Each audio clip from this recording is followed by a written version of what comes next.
the most disappointing teams in the league. Fellas, I got some teams I'm going to throw out there, but ultimately, I want you guys to settle on who are the 5 most disappointing teams in the NBA. Now, just to throw some teams out there, I would definitely say the Los Angeles Clippers have been a hell of a disappointment. I would say the Orlando Magic have been a bit of a disappointment. Relative to what they did last year, the Indiana Pacers could be a disappointment, depending on how you look at it. Also, need I say the Grizzlies, the Mavericks? But let's go around the room. You guys tell me who is your biggest disappointment up to this moment. Mars, I would like to hear from you first. Which team is just glaringly disappointing? The Clippers. I thought they'd be good. They're not good. Disappointing. Yeah. Now, are they just not good, Mars, or is there a reason why they aren't good? Because you can't just suck. Well, you can't just be awesome. Why aren't they good? They can't guard anyone and they can't generate offense outside of one human. That tends to lend to being a bad team. Definitely wasn't something I didn't expect their defense to be as bad as it is. I knew the age stuff was real, so I'm not surprised they're like bottom of the league in pace. Yep. Their transition defense being the worst in the league by a significant margin, that does make sense when you factor in the age stuff.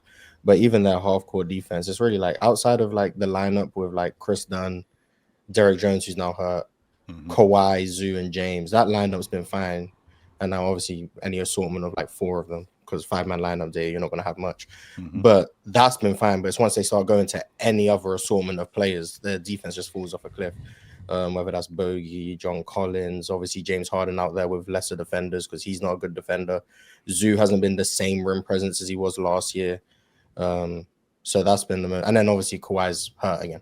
So that's also disappointing. Yeah. So yeah, the Clippers are my most disappointing team. They're like the 12th seed or something. I think 11 right now. 11, yeah. Shout out to Memphis, but 11, yeah. 11 right now. Yeah. I think because they're old, I think they had a lot to do with it. In terms of their defense, I mean, Zubac is the anchor. We talked a lot about Zubac last season being an all-league defender and what he was going to do to anchor that defense. Chris Dunn, I mean, I don't think he's been a shell of himself, but I mean, he hasn't been a perimeter defender. They just don't look as connected this season as they do last year, and maybe that has to do with some personnel issues. Yeah, maybe that does have something to do with personnel issues. But I mean, offensively, I didn't expect that much from them, to be honest with you, because again, they were old. Bradley Beal. Not only Bradley Beal, but James Harden is the engine that makes them go. But Kawhi Leonard was going to be in and out of the lineup, which means there was going to be some inconsistencies. And a lot of those guys outside of Kawhi Leonard, they need James Harden to get them going. They absolutely need that. So I'm not really surprised about their offense. Well, they only, Mars, by the way, to your point about the lineup stuff, they really only work when James Harden is paired with Chris Dunn this year. If you look at the Chris Dunn, James Harden lineups, they're doing well. But when they don't have one or the other, they either can't score or they can't get stops. And, that's really the problem. I think Dunn has actually been good, but the problem is the offense around him is so discombobulated that they can't score around Dunn like they did last year. Last year, they can get away with Dunn being on the floor because he shot about 39-40% from 3, and the offense was really good. So it's like, well, we can play 4-on-5 because, James is and Zubac and, DJJ and Bogey and whoever else were playing so well, including Kawhi later on in the year. But right now, they just can't, they just cannot seem to make it work. They're either good defense or good offense, and they don't do both of them well at the same time, except very limited minutes with their starters right now. And starters as in the non-Kawhi starters, which right now would be like Chris Dunn, Zubac, DJJ. And then they put John Collins in the game at Harden. They have plus lineup. They put Batum in the game for John Collins and Lopez in the game for Zubac. They make those lineups work. But again, they just can't find any synchronicity. I don't think Dunn's gotten worse defensively. I don't think Zubac has gotten worse defensively. But really the biggest issue with their offense, outside of James, they have nothing going for them whatsoever. But I think if James Harden is your best player and your primary ball handler in 2025 and you have championship aspirations, I think you're in trouble. I think he's been excellent, and I'm a fan of his longevity, and it's not talked about enough. But if James Harden's your best player in a Western Conference that's so brutal, and you have aspirations, I think you're in trouble. And the Kawhi Leonard situation is now, for me, Love Thanks. that. Love I that. feel like we use the word aspiration only when we're talking about the Clippers, and it seems to be like accidental every time. But I Yeah, only that ever was hear not it brought up intentional. when we're talking about the Clippers. That was not intentional. Sorry. The Kawhi situation, I think, has reached the boiling point. I think if this continues, they're going to have to make a call on his situation. Like before the season, they had the 4th best odds in the West. Like they had the 6th best odds in the league to make the NBA Finals, and currently they're on sort of like a 23 to 25 win pace. Ancient. So Damien, it's this team is crazy. ancient. Like It's Chris crazy, Paul. dude. Why is Chris Paul still in the NBA? Can somebody tell me that? He was good last year. Tyus Jones is still in the league. He's a so good I have no player, problem with Joe. Chris Paul. Yeah, he was good last year, I have no problem chill. with Chris For Paul. 10 minutes? No, I don't think he's gotten that much worse over the summer. I just think that everyone's gotten worse this year. I don't know if you know this, Swiper, but of the 5 of the last 6 games, he's got DMPs. No, I hear He's not you, playing. but that's Ty Lue's also not been. Can we objectively say this is one of Ty Lue's worst seasons to start? Yeah, that he's had too. easily. he's dealing with a lot. Easily. So. Oh no, Chris Paul is just bad now. Can we admit that, Mars? Overnight? That's what I'm asking. Can we do that? Do you forget when he went from an All NBA caliber player to a role player overnight? Wait, what year? Are you talking about 2014 and then became an All NBA player again? No, 23. He went from this to this. No, but then he went 23, popped back up through November, like I told you, was better than Fred VanVleet. Yeah, he and looked then, fine, but he didn't look like an All NBA player anymore. Like, Yeah, but then people he remember played the well Chris last Paul year with Wemby, birthday though. Fiasco. Chris Paul, he had the game against the Pelicans. He shot Are you talking about 100% from the field. the 37-year-old? Yeah. Oh, yeah, he yeah, shot yeah. 100% from the field. Yeah, He yeah. was hooping. His birthday hit and he couldn't score double digits. We remember he fell off overnight. Like now, he Legitimately, went when's from the last last year, time- he was a good role player. He was good, played all 82. Chris Paul was actually providing good value. I feel like he can still for be a decent rotational Spurs team point when guard, even when we though. were on the court. Now he can't do it. I don't know if I've seen Chris Paul inside the 3-point line this season. I don't know if I've seen it. I think he just hovers around between 3-point line to 3-point line. I don't know if I've seen him inside the arc. He reminds me of Dirk when, like, I want to say Dirk's last season when all Dirk was doing was shooting middies. Like, that's all he could do. At He the couldn't end, do yeah. anything else. That's what's going on with Chris Paul. He can't get by anybody. He can't defend. He can't get around screens on a consistent basis. He can't knock down a consistent open jump shot. And again, there's a reason why he's played. There's a reason why he has been out of the lineup 5 of the last 6 times. Because he can't be viable. Hit the So we- pop. so we- When- so we when can Brook say Lopez that hits Chris the screen, Paul- he can hit the And by ball. the way, Mars, so he actually Chris- took a layup this year. So Chris Paul Oh, hasn't Did he really make it? hurt the team then, right? If Chris Paul's not playing, he hasn't really hurt the team, right? Maybe that's why they're losing. The fact that you don't have a backup point guard is hurting. That's the kind of team. a big deal. But- Right. Yeah, no, okay, but I'm saying that's not Chris Paul actively hurting the team if he's not really playing. Like not having Yeah, a I feel backup you, I point feel guard you. is one thing. I think it was I more think he was the- supposed I to think come the in and biggest- be steadier. Yeah, the biggest problem with this Clippers team obviously is losing Norman Powell. Yes. You know what I'm saying? You That's lose, a you big- lose. yeah, big Yeah, issue. like that changes everything from how impactful he was last season to just losing Norman Powell. And I, for one, thought the Bradley Beal pickup was gonna eventually work out. I thought maybe he would just have to kind of do like I said, like how Jewel Lloyd had to go to the bench for the Aces and that helped out everything. I thought that was what was gonna happen for Bradley Beal, but then he breaks his hip, and so now it's just like you lose Norman Powell for nothing. That's bad. That's bad. John Collins. Well, I mean, yeah, but you add John Collins, you add Brook Lopez, but still, for me the trade off was Norman for Bradley Beal, you know, and so that's a big John Collins situation. And Bradley Beal have been terrible. Like, can we be objectively clear about that? Like, they've been bad.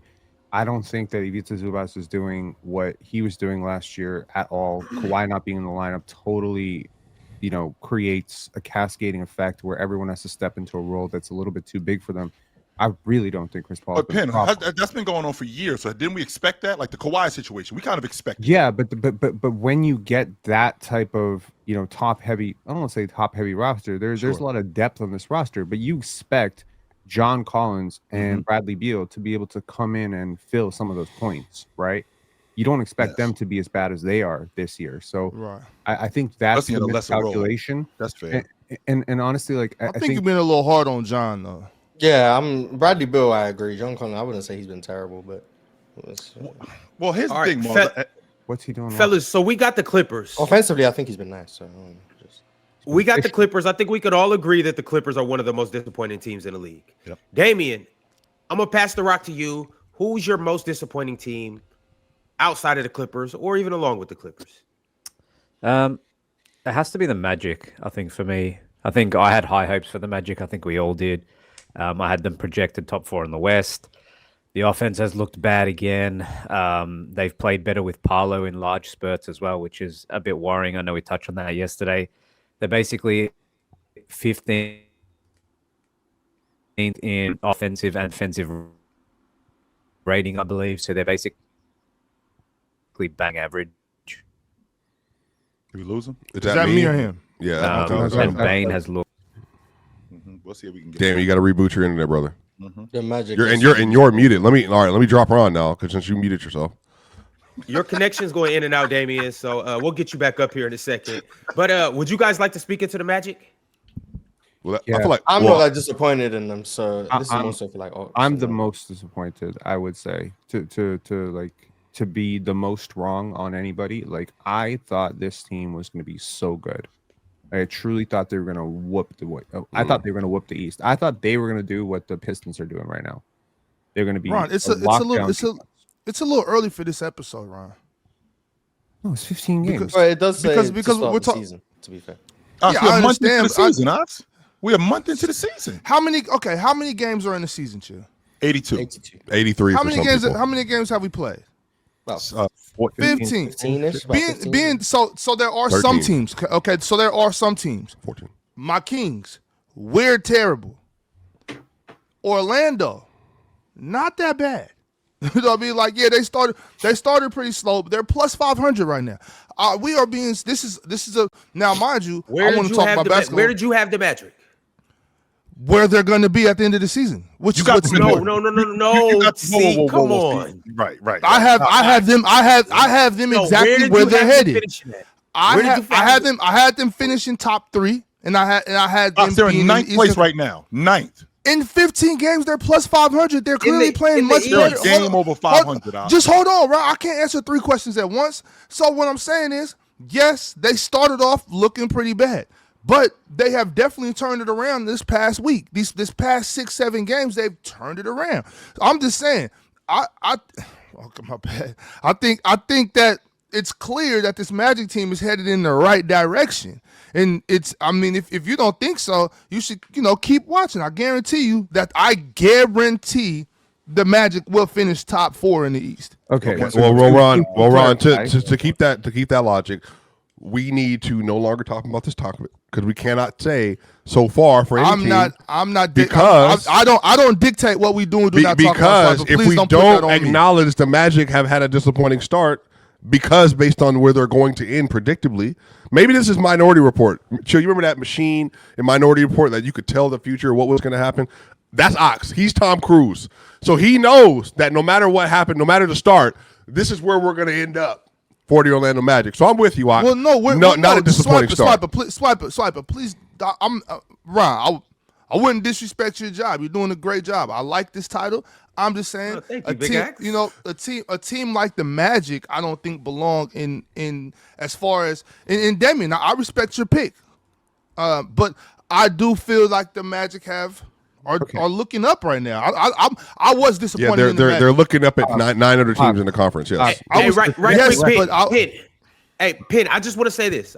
Can I get a raise of hands for everybody who believes the Magic have been disappointing? I actually want to hear what Damien had to say about the Magic before he got cut off. I'd actually like to hear what Damien has to say. And don't forget, Pin, hold that thought too. Right after Damien, don't forget things have changed too, Damien. Don't forget that they had to adjust. It's an adjustment period when you bring Desmond Bane in. Yeah, and I think Desmond Bane, to be honest with you, has been a part that they've struggled to integrate, and I think that he's one of the reasons why I think they've been really disappointing. It's his lowest output since his sophomore season. It's the lowest 3-point percentage of his career so far, and I think it hasn't helped. And when you bring in someone like that to be one of your initiators, the best 3-point shooter on your team, and upgrade over KCP, I think that all that hasn't really panned out yet. And when you're playing heavy minutes without Paolo and actually looking good, all of a sudden there's a bit of an elephant in the room, and you start to wonder about what this team looks like, not without him, but how can we maximize a guy when the offense is flowing better when he's not on the floor? So I haven't looked up the numbers with and without Paolo on the floor. Maybe Penn, you have, but I'd be interested to see what the pace is like, what the touches per possession, passes per possession would be, because it looks far better. But I did want to shout out, and Swiper's on the show, and I mentioned it yesterday, the leap for Anthony Black. I think Swiper, you were the one that predicted that, so hats off to you, man. He's been a good news story. Stop with that. And the reason why you got to stop with that, Ron, because Mars has said numerous times. That was me. I did that. I did that. What I'm saying is Mars has said numerous times, if he's wrong about somebody or the way somebody's playing right now, that's what he's critiquing. If they get better, he will big them up. Let's stop acting like Mars. I haven't heard praise about Anthony Black from Mars's lips. Have I heard it? You told me about Anthony Black pull-up shooting, and that's not why he. No. I said that that was the last thing I mentioned. That was the last thing I mentioned when I went on that soliloquy about Anthony Black. The last thing I mentioned. He been knocking that. Well, to be fair, we both agree. He might be playing over his skis a little bit right now, but he's playing very well.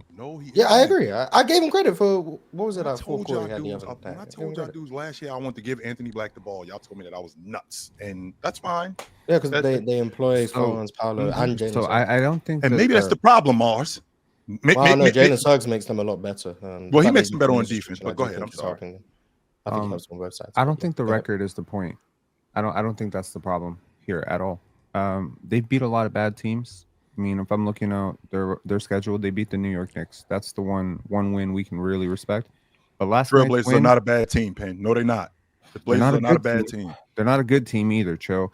And I mean, like beating the Warriors last night without Curry, without Draymond, without Jimmy. I mean, that's not like. No, they beat the Magic. They had all of the Magic beat the Warriors with Steph and Jimmy. Steph and Jimmy had like 60 combined. Yes, they beat them. I don't understand what you mean by that's the only win we can respect. Like we were up here praising the Spurs at the beginning of the season, and they were beating the Jazz and all a bunch of weak ass teams. I don't understand that statement. No, the point, you can only play like who you play, right? So and I apologize. Yes, they did beat the Warriors with those guys.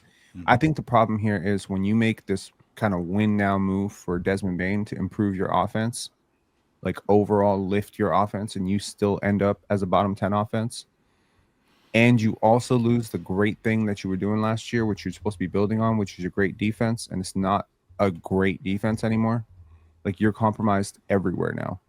So the thing that you were hanging your hat on last year was your defense. Desmond Bane's not a bad defender. So why are you not a better? Maybe it's the scheme thing.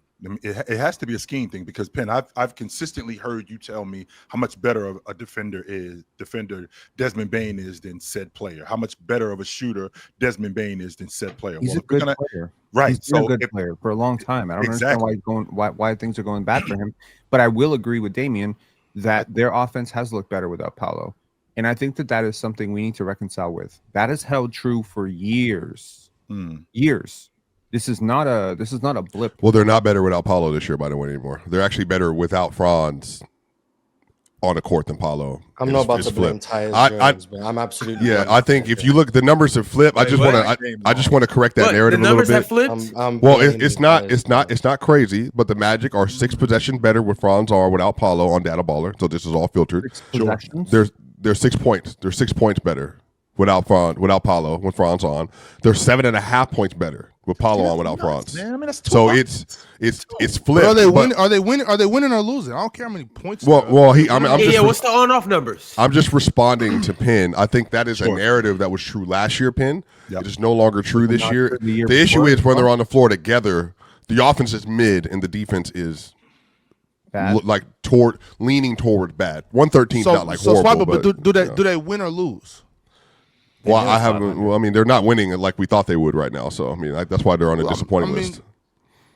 They're plus 500, right? If you walked into this season, they're 8 and 7. They're currently in the 10th seed in the NBA right now in the Eastern Conference. So, yeah, Viper. I walked into the season thinking they were at lock a top 4 defense in the NBA. Me too. And probably a top 12 offense. Top 15. That offense should have been better. I walked in with an expectation that Desmond Bane lifts you into top half, and also I was expecting a jump from Franz, Paolo, and health. Okay, Jalen. Can it just be that their play styles don't lend itself to like high level offense though? All three of them. Could Bane, their end of game so. strategy also is like. Defense creates better. They've won offense. 7 of their last 10 games. No. I think we're not arguing the same thing. I'm talking about their offense, and I didn't think they were going to be a top half offense because of the. So that more just the play doesn't style. matter that they've won 7 of their last 10 games. A lot of that's been on. What does that got to do with the? This team lot of was that has been- dominant. Look, What does that got to do? So With their offense? So these on-off numbers matter, but winning the game doesn't matter. No, I'm responding to Penn talking about being top 12 in offense. Why I disagree This is with what it. I'll be talking about. This There's is the nothing- shit, Ron, there's this is nothing the to shit talk I'll be about. talking about. In their last 10 games, they're 12th in offense and 8th in defense. So it's getting better, but it started so horribly, right? Yeah, And- they started bad. Well, who are the top 2 now? Well, now tell me the offenses that are behind them. Take now. a deep breath, big fella. It's gonna be The all offenses right. that are behind them in the Yeah. last since the Follow me. in their 7-3 stretch, their offense has been slightly better than Cleveland, Chicago, San Antonio, Portland, the Clippers, the Bucks, the Sixers, the No, Heat. yeah, no, good brother. No, thank you, good brother. Yeah, that's what I'm saying. No, thank you, good brother. Cleveland, So the first Chicago. 5 games indicate more than the last 10. Well, no, I think that that that's- speaks more about where the NBA That's is fair. right now. And Desmond, Yeah, Desmond Bane is getting more involved in the offense over the last 3 games without Paulo. So that is a positive. He's not shooting well. That's the negative. I mean, but you trust that Desmond Bane, a good shooter like that, is eventually going to start knocking down his shots. And at that point, I'm kind of questioning right now what's the ceiling when Paulo comes back, because right now, to me, the guy who's driving the winning, and this might be controversial, is Jalen Suggs. I always think Jalen Suggs drives winning for the Orlando Magic. Like, I have a bit of a bias with him because I just think he makes them tougher. I think he gets them out in transition a little bit better. The pitch aheads. He's just a really good decision maker overall. So my thought was last year, if you were without him for as much of the season as you were, him coming in plus Desmond Bane coming in, being healthy, this should move you into top, as I said, top 3, top 4 defense and top half offense. It hasn't happened so far, but hopefully it trends in the right direction. And I kind of tend to agree with Ox. I still haven't I haven't lost hope that this team is going to be a 50-win team, but it hasn't looked good. So they've been disappointing. Right. All right, I see. fellas. That's my real quick, because I just have one quick question, Ron. Just one quick question. So me and Ping, I think we're on the same page as far as we think they're gonna finish pretty high, right? But I just want to know what holds more weight on this panel: on-off numbers. Oh. You can stop there for me. Efficiency, got me. efficiency numbers, box plus minus, Oh my God. or wins. Why is this? What's why, most why, important? Ox, why are you? But in Why, relation to what? Yeah, Are we judging teams or players?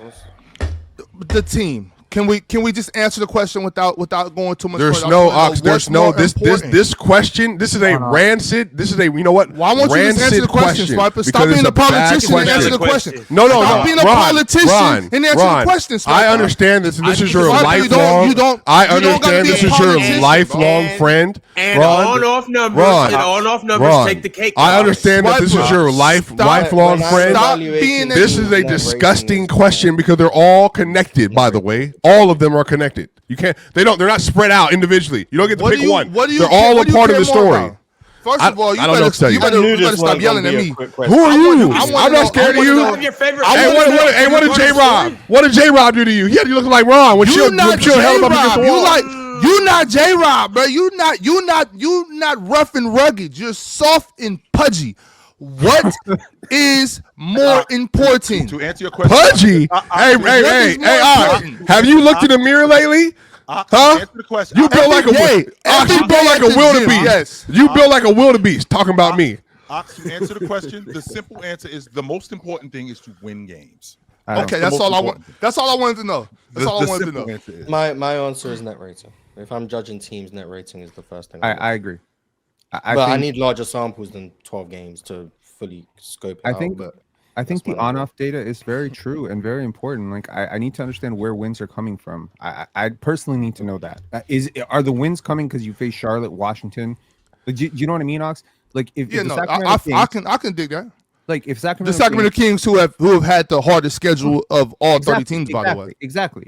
And that's the point, right? So if y'all have faced Washington, Charlotte, New York resting all their starters, then Washington, Charlotte again, and you started the season out 5-0, would you be planning a championship parade, or would you be like, let's wait till we face some real competition? I think that would matter. It would also matter a lot if all of your lineups with Zach LaVine were winning their minutes by like 10, and all of your lineups with him off the court. Like if there was a net differential of 20 points with him on and off the court, I think we might start talking about we got to play Zach LaVine more. We got to get some more lineups with that guy. So it all matters. Yep. The efficiency numbers also matter. Yep. You know what I mean? I think they do all matter as well, Pina. I just want to point that out there. I think all of it is connected, like Swiper said. I think it all matters. No, you don't get to support me now. I just want. Yo, big guys. Stats matter. Big guys, can I get the 4 right quick? So it was Box net rating. minus. I don't know. I just said some shit. I don't know. He said on off, Wins, box on plus off, minus, efficiency. on off, Yeah. and efficiency. Yeah. Efficiency. Obviously, the wins matter when we look at the standings and things, Sure. but the other numbers help contextualize what's happening with the team, and I think we all value that because we want to know what the story is behind why teams are performing the way they're performing. But Ox, to your point, I think it is still early. Like we're not jumping off the Magic train yet. To do one of Chill's things, maybe we've taken off our jumpers and stuff, but we haven't jumped in the pool yet. Like we're still my there. feet in We're the still water. waiting. To Yeah. the point of net Good way. rating versus wins and losses, I will remind you that the Boston Celtics, who are barely above 500, have a considerably higher net rating than the 11-4 Los Angeles Lakers. Why, you might ask? Because they win their games that they win in blowouts. They blow the shit out of really bad teams because they take a ton of threes. And when their threes go in, they win basketball games by 30, and when their threes don't go in, they lose basketball games by 5. Pin, But what that is doesn't mean they're net better. rating? Cool, What is but if the what is playoffs net rating? started So the today- net if the rating playoffs is your started today, the Lakers would be offensive hosting the rating series, minus the your Celtics would be defensive at home, rating. so- So it's just and your offensive rating is how many points you score per 100 possessions, by the way, Ox. And, Per de- 100. and your defensive rating is how many points you allow per 100 possessions. So your net rating is your offensive rating minus your net defensive rating, which is what you're left with at the end, which is how much you outscore teams by. But So how much you beating teams by is your net rating? 100%. pretty much. Per 100 possessions. Okay.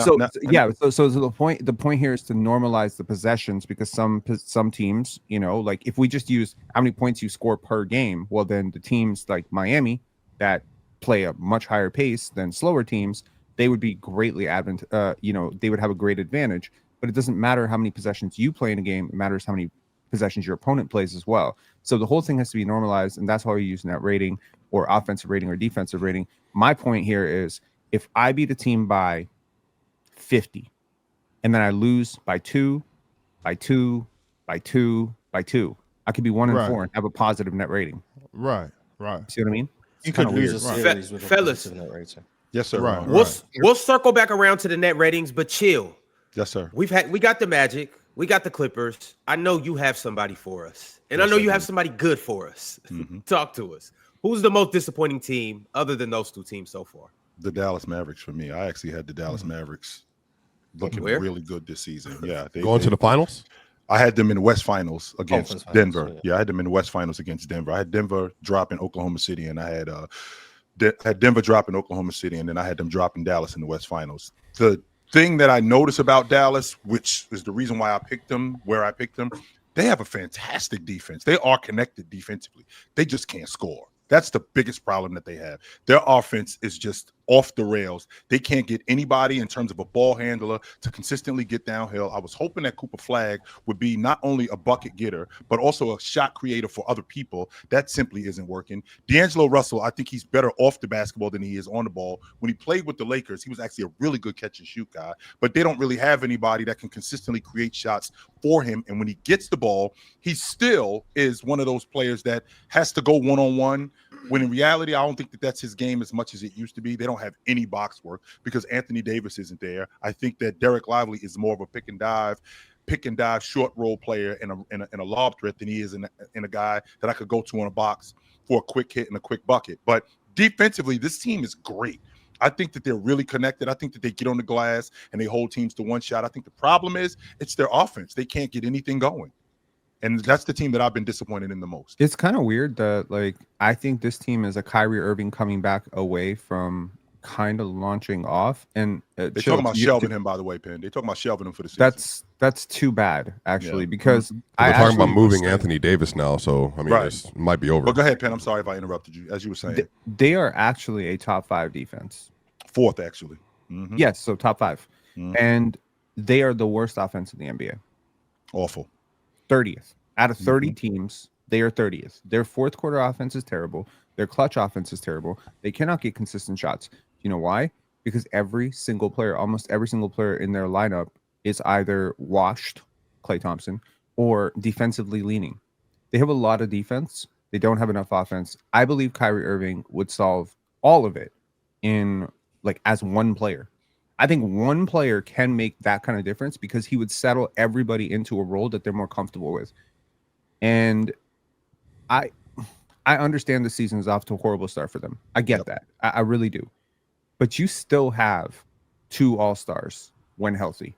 You already have your Rookie of the Year. We don't know what happens with the draft. And the bottom of the Western Conference is god-awful. Really bad. If I was the Dallas Mavericks right now, with all the youth that I have, with how much I believe in Derek Lively, with how much I believe in Najee Marshall, Cooper Flagg, some of their young players, even Max Christie, I would look at this team and say, let's get Kyrie back in the lineup and let's see if we can't pull off 4 out of 5 wins and see if we can get into the play-in picture. It is a long season. Try to win, yo. You already have your 2 foundational pieces going forward in Cooper Flagg and Derek Lively. Every team dreams to have 2 players that good, that young, and also have 2 all-star, all-NBA caliber players in Anthony Davis and Kyrie Irving. Now, if Anthony Davis were to come back and the Achilles thing blows up into an actual Achilles tear, okay, now we are completely screwed. So, I just feel like they're kind of treading a line right now between development and whatever they're doing. I think they need to go. I think they need to try and see this thing out with Kyrie. I agree. The reason why I'm saying they're trending below the disappointing category is they're now trending towards catastrophic. And the reason being is because the Kyrie Irving, if depending on what happens for the rest of this year, there's no point in bringing him back. Kyrie Irving will be a trade candidate this year, meaning by the end of the summer, by the time we get to the summer. So we blowing this thing up. So we moving off of Irv. We moving off of the current status is, and there's an article that just came out from Tim Bontemps, by the way, who's been covering the Mavericks for years. They are extremely close to dealing Anthony Davis to try to get as much value for Anthony Davis as possible. Because Anthony Davis not only has injury issues, I think Ox has talked about this a little bit. He also has issues when it comes to his conditioning that have been long documented at this point, apparently. And this is also a part of coming into the season. So they're in a place now, and again, everybody can read the article. The article is available to read. It's talking about the relationship between Dumont and Nico Harrison. It's also talking about their previous owner, Mark Cuban, and his involvement and everything. The situation is very, very, very tenuous. And this article dropped right after Cuban's quote dropped of saying, no, they're not moving AD. There seems to be a much different feeling inside from the majority owner and from the current front office than what Cuban is expressing. So this is below below disappointing. This is trending towards the end of the Luka trade is blowing up the team with Anthony Davis and Kyrie on it. Damn. So what is the benefit from the Dallas Mavericks perspective of one of their still, I don't want to say majority owners, but one of their minority owners and one of their most fan associated owners coming out and saying, we're not doing this. And then they're just going to do it anyway. That makes him look like a liar. Why would he, by the way, he's a minority owner and 27%. And reportedly in this same article that was mentioned, don't know if you had a chance to read it. A part of the criticism for him, meaning for Mark Cuban, is that he was meddling in team affairs a bit too much. And so that quote would be seen to be an extension of that because he was left completely out of the Luka Doncic trade. It was between Dumont and Harrison. And so Harrison said to Dumont that I don't want him involved because it's probably going to get leaked and he'll push back against it. And so at this point, it looks like they're trying to make, at least Penn, personnel decisions without his involvement. One, because they don't have to involve him. But two, this is also not your team anymore. So he doesn't really have a say in what happens. I understand. Sometimes when you're in that situation, it's hard to let go. So Mark Cuban might still just be trying to just be involved in stuff that he has no involvement in. But I will say this because I agree with Penn that Kyrie Irving changes everything with this basketball team. I'm looking forward to seeing what they look like with Kyrie, even without Anthony Davis. I think Kyrie Irving still changes this team around. I think with a healthy Kyrie and a healthy Anthony Davis, I think this team is just as good as you thought they would be, Chill. So yes, I can see disappointment. I also was saying before this, like, they still got to win some games. They still need to be as close to 500 as possible. But when AD and Kyrie come back and they're healthy together, I think this team is going to be really good. So I hope they're not too. I mean, you've already done the damage in the trade. The trade already happened. Luke already happened. You can't go back on that now. You know what I'm saying? So it's kind of like, now let's see what we got. Let's see what we can do and just work with it. Now, if in the summertime they decide to come off of those guys and start over, I mean, that's their decision, obviously. But I would still like to see what it looks like. I think they have a really good roster when healthy. So I would be patient on this one. I would be very patient on this one, and at the very least, see this team with Kyrie Irving. Well, I'm still in it, Ox. I'm just disappointed right now in what's going on. That doesn't mean that I'm out. No, we already, to your point, we already made the trade, which means that we have to see this thing through, because all we doing is compounding it if we move off of Anthony Davis. All we doing is compounding this thing if we blow it up again. So we trade Luka Doncic for a chance to possibly win the NBA championship, built around a team that's defensive minded. But instead, our offense isn't good. And a lot of our guys on offense also are good defensively.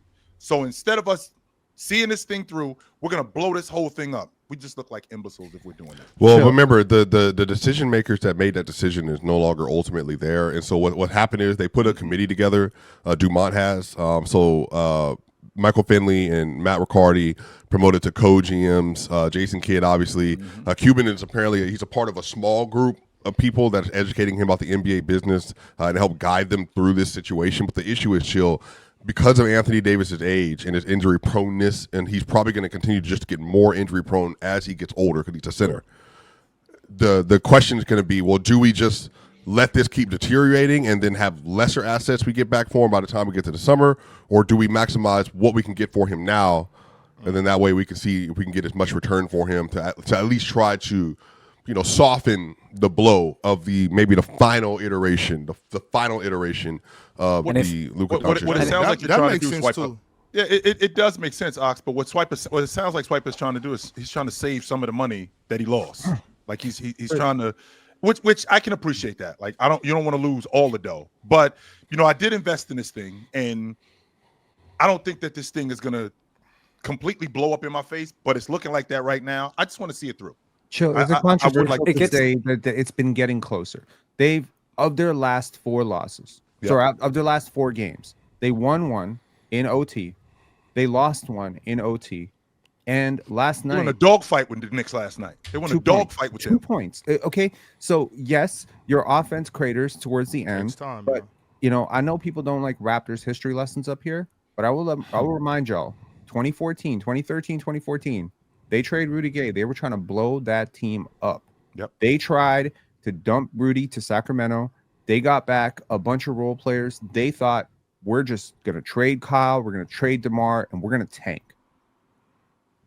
What happened? They got really good. They got really good. And they were bad at that point. They were 6-12. Mm-hmm. They were 6-12.